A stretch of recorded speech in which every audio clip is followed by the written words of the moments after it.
தூய்மை பணியாளர்களின் போராட்டத்திலே அடிப்படை நியாயம் இருக்கின்றது. பணி நிரந்தரம் வேண்டும் என்பது அவர்களுடைய ஒரு முக்கியமான கோரிக்கை. அதன் நீட்சியாக, அந்த கோரிக்கையின் நீட்சியாக இந்த துப்புரவு பணிகள் தனியார் வசம் ஒப்படைக்கப்படக்கூடாது என்பதையும் அவர்கள் வலியுறுத்துகின்றார்கள். இந்த பணிகளையே தனியார்களின் வசம் ஒப்படைத்துவிட்டால் அதன் பிறகு பணி நிரந்தரம் என்கின்ற கோரிக்கைக்கே பொருள் இல்லாமல், அர்த்தமில்லாமல் போய்விடும். பணி நிரந்தரம் வேண்டும் என்கின்ற கோரிக்கையே முழுவதுமாக வலுவிழந்து போய்விடும். இப்பொழுதும் அவர்களுக்கு பணி நிரந்தரம் என்பது கிடையாது. அவர்கள் ஒப்பந்த தொழிலாளர்கள்தான். ஆனால் அரசாங்கமே அந்த பணிகளை ஏற்று நடத்தும் பொழுது இன்று இல்லாவிட்டால் நாளை பணி நிரந்தரம் கிடைக்கும், நாளை இல்லை என்றால் அதன் பிறகு என்று ஒரு நம்பிக்கைக்கு இடமாவது இருக்கின்றது. தனியார் வசம் ஒப்படைக்கப்பட்டு விட்டால் அந்த நம்பிக்கைக்கு இடமில்லாமல் போய்விடுகின்றது. சரி, அப்படியானால் தனியார் வசம் இந்த துறை செல்லக்கூடாது என்பதுதான் அவர்கள் போராட்டத்தின் நோக்கமாக இருக்க வேண்டுமே தவிர, எங்களுக்கு பணி நிரந்தரம் வேண்டும் என்கின்ற கோரிக்கை எவ்வளவு நியாயமானது என்கின்ற கேள்வி எழலாம். ஒப்பந்த தொழிலாளர்களாகவே இருந்துவிட்டு போக வேண்டியதானே என்று சிலர் நினைக்கலாம். அப்படி நினைக்கின்றவர்கள் சில விஷயங்களை நினைவிலே வைத்து கொள்ள வேண்டும். பணி நிரந்தரம், ஜாப் செக்யூரிட்டி என்பது எந்த தொழிலாளரும் எதிர்பார்க்கக்கூடிய ஒன்று. அது மிக மிக நியாயமான எதிர்பார்ப்பு தான். நித்திய கட்டம் பூர்ணாயுஸ் என்பார்களே, அப்படி ஒவ்வொரு நாளும் நிரந்தரமின்மையை எதிர்நோக்கி வாழ்வது என்பது இயலாத காரியம். It's very difficult. அந்த தொழிலாளர்களிலே பலர் பல ஆண்டுகளாக இந்த தொழிலில் ஈடுபட்டு கொண்டிருக்கின்றார்கள். வேறு வழி இல்லாமல் இந்த தொழிலுக்கு வந்திருக்கின்றார்கள், இந்த வேலைக்கு வந்திருக்கின்றார்கள். 40-45 வயதை கடந்தவர்கள் வேறு வேலை தேடக்கூடிய நிலைமையிலே இருப்பார்கள். அதற்கு தேவையான ஸ்கில் அல்லது அடிப்படை திறமை அவர்களிடம் இருக்கும் என்று எதிர்பார்க்க முடியாது. துப்புரவு பணியிலேயே தங்களுடைய பணி நாட்களிலே பாதியை அல்லது பாதிக்கு மேலே கடந்து விட்டவர்கள் அவர்கள். திடீரென்று ஒரு நாள் வேறு எங்கும் சென்று விட முடியாது. அப்படிப்பட்டவர்கள் அப்படிப்பட்ட வேலைக்கு ஏன் வருகின்றார்கள் என்றால், ஒன்று வேறு வழி இல்லாமல், இரண்டாவது 5 ஆண்டுகளோ 10 ஆண்டுகளோ வேலை செய்தால் பணி நிரந்தரம் ஆக்கப்படும் என்கின்ற ஒரு நம்பிக்கை. அந்த நம்பிக்கை தவறான நம்பிக்கை என்று சொல்லிவிட முடியாது. மேலும் மிக மிக முக்கியமான ஒரு விஷயமும் இருக்கின்றது. இந்த அரசாங்கம், திமுக அரசாங்கம், தேர்தலின் பொழுது இவர்களின் பணி நிரந்தரம் கவனிக்கப்படும், செய்யப்படும் என்கின்ற வாக்குறுதியையும் கொடுத்திருக்கின்றது. அந்த வாக்குறுதியை நிறைவேற்றவில்லை என்றால் மக்களை ஏமாற்றி வாக்கு வாங்கியதாகத்தான் கருத வேண்டியிருக்கின்றது. அப்படி மக்களை ஏமாற்றி வாக்கு பெற்று ஆட்சி அமைப்பது திமுகவுக்கு ஒன்றும் புதிது அல்ல. மேலும் எவரும் அவர்களை சந்தித்து பேச்சுவார்த்தை நடத்தலாம் என்று கூறி பேச்சுவார்த்தை நடத்தி, இப்பொழுதைய தமிழக கஜானா இருக்கின்ற நிலைமையிலே இது சாத்தியப்படாது, இன்னும் 3 வருடங்களோ 4 வருடங்களோ 5 வருடங்களோ ஆகலாம், பொறுத்திருங்கள் என்று உறுதிமொழி அளித்தாலாவது அவர்கள் ஆறுதல் அடைவார்கள். இந்த திமுக அரசாங்கமோ இந்த போராட்டக்காரர்களை ஒரு பொருட்டாகவே மதிக்கவில்லை. கூலி தொழிலாளர்களை புறக்கணித்துவிட்டு கூலி என்கின்ற திரைப்படத்தை பார்த்து கொண்டிருக்கின்றார் நமது முதல்வர் என்று எல்லோரும் சாடுகின்றார்கள். போராடுபவர்களின் கோரிக்கையை, போராட்டத்தை ஒரு பொருட்டாகவே அரசாங்கம் மதிக்கவில்லை என்பதைத்தான் இது காட்டுகின்றது. மேலும் போராட்டக்காரர்களை அங்கிருந்து அப்புறப்படுத்துவதற்காக குண்டு கட்டாக கைது செய்து ஆடு மாடுகளை அடைப்பதை போல் மண்டபங்களிலே அடைத்திருக்கின்றார்கள். 40 பேர் 50 பேர் தங்கக்கூடிய ஓர் இடத்திலே 100, 120, 150 என்று மக்களை அடைத்திருக்கின்றார்கள் என்கின்ற புகாரும் எழுந்திருக்கின்றது. அப்படிப்பட்ட தகவல்கள் வருகின்றன. ஆக இந்த அரசாங்கம் போராட்டக்காரர்களை தூசிக்கு சமமாக மதிக்கின்றது. ஆனாலும் போராட்டக்காரர்களின் கோரிக்கை நியாயமானதுதான், அவர்களின் போராட்டமும் நியாயமானதுதான், போராடும் விதமும் சரியானதுதான் என்று நான் கருதுகின்ற அதே வேளையிலே அவர்கள் மீது எனக்கு சிறிது எரிச்சலும் ஏற்படுகின்றது, கோபமும் ஏற்படுகின்றது. ஏனென்றால் உள்ளே புகுந்து, அவர்கள் நடுவே புகுந்து விசாரித்து பாருங்கள், அதிலே 80-90 விழுக்காட்டுக்கு மேல் மக்கள் திமுகவுக்கு வாக்களித்திருப்பார்கள். அவர்களிலே பலர் இப்படி இவர்கள் கொடுத்த வாக்குறுதியை நம்பி திமுகவுக்கு வாக்களித்தோமே, எங்களை ஏமாற்றுகின்றார்களே என்று புலம்பி இருக்கின்றார்கள்.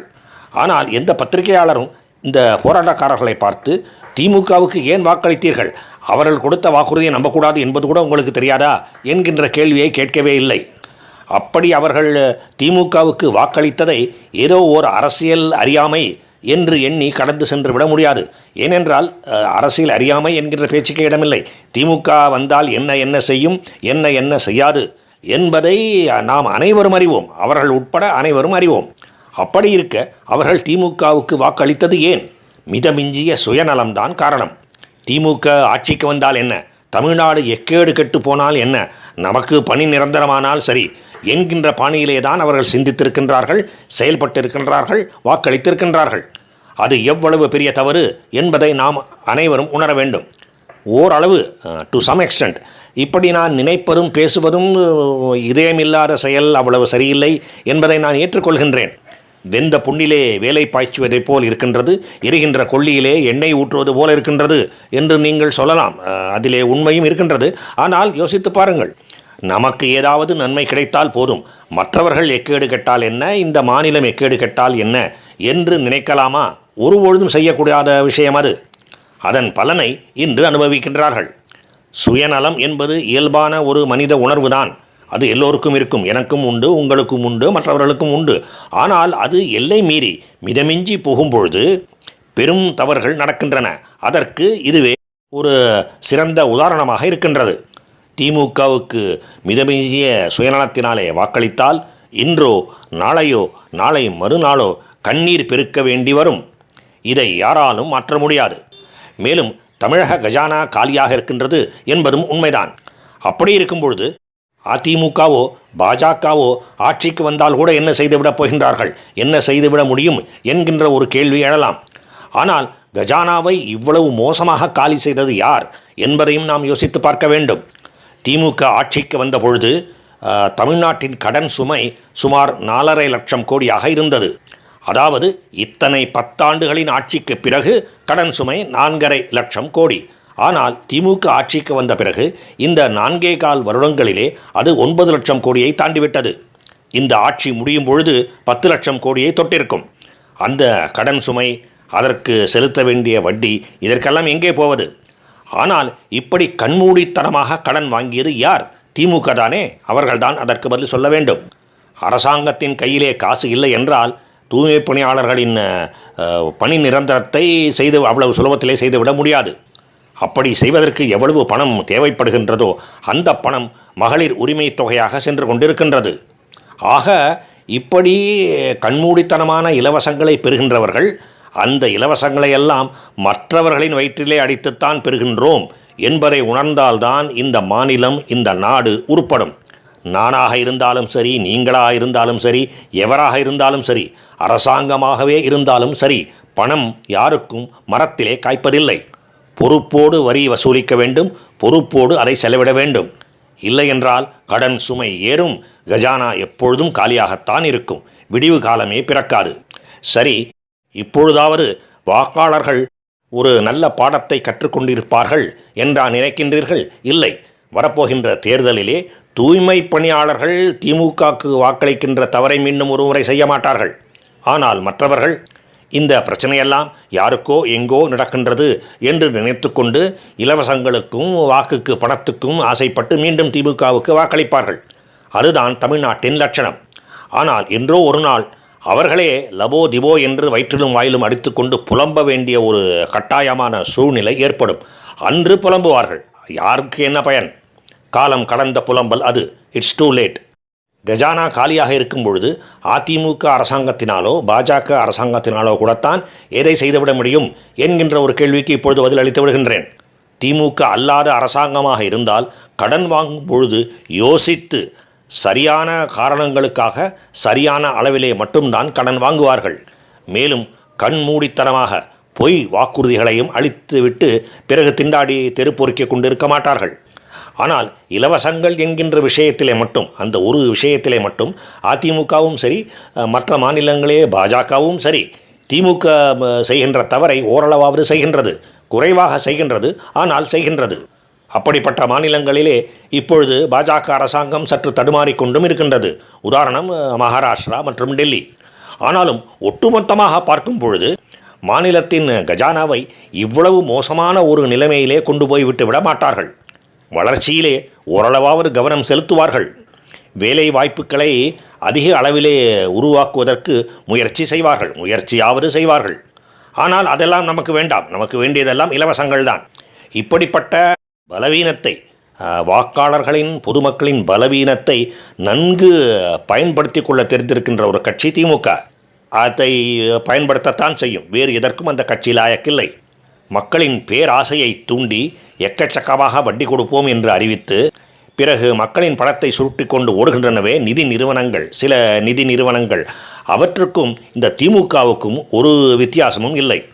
மக்களின் ஆசையை தூண்டி தூண்டியே அவர்களை நாசம் செய்வார்கள். மக்களும் நிதி நிறுவனங்களிடம், தவறான நிதி நிறுவனங்களிடம் மீண்டும் மீண்டும் ஏமாந்து போய் இருப்பதைப் போலவே திமுகவிடமும் திமுகவுக்கு மீண்டும் மீண்டும் வாக்களித்து மறுபடியும் ஏமாந்து போகின்றார்கள். ஏற்கனவே கூறியதைப் போல திமுகவுக்கு வாக்களித்தால் கண்ணீர் தவிர்க்க முடியாதது.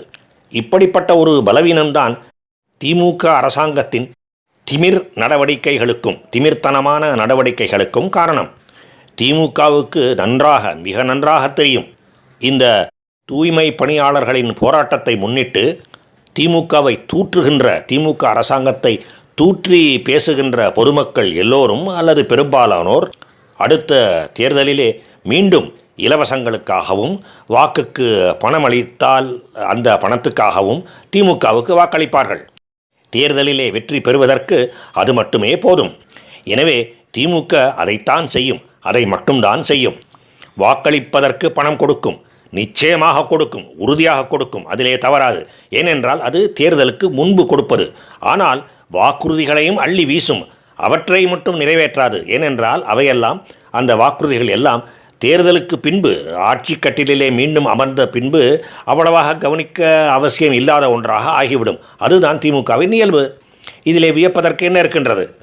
இப்படிப்பட்ட காரணங்களினாலே சில சமயங்களிலே தமிழ் மக்கள் துன்பப்படும் பொழுது மனத்திலே, நமது மனத்திலே, அட்லீஸ்ட் எனது மனத்திலே ஈவு, இரக்கம், கருணை என்று எதுவும் இல்லாமல் போய்விடுகின்றது. இவர்கள் மிதமிஞ்சிய சுயநலமிகள், இதுதான் கிடைக்கும், இப்படிப்பட்ட வாழ்க்கைதான் கிடைக்கும் என்கின்ற எண்ணம்தான் மேலோங்குகின்றது. இது இப்படிப்பட்ட ஒரு பேச்சு இதயம் இல்லாத பேச்சு. ஆனால் உண்மை. மக்கள் விழித்து கொள்ளவில்லை என்றால் மகேஸ்வரன், இறைவன் என்ன செய்வார்? உங்கள் விருப்பம், உங்கள் தலைவிதி என்று விட்டு விடுவார். அதுதான் இப்பொழுது நடந்து கொண்டு இருக்கின்றது. இனியும் தொடர்ந்து நடக்கும். வாழ்க பாரதம். ஜெய் ஹிந்த்.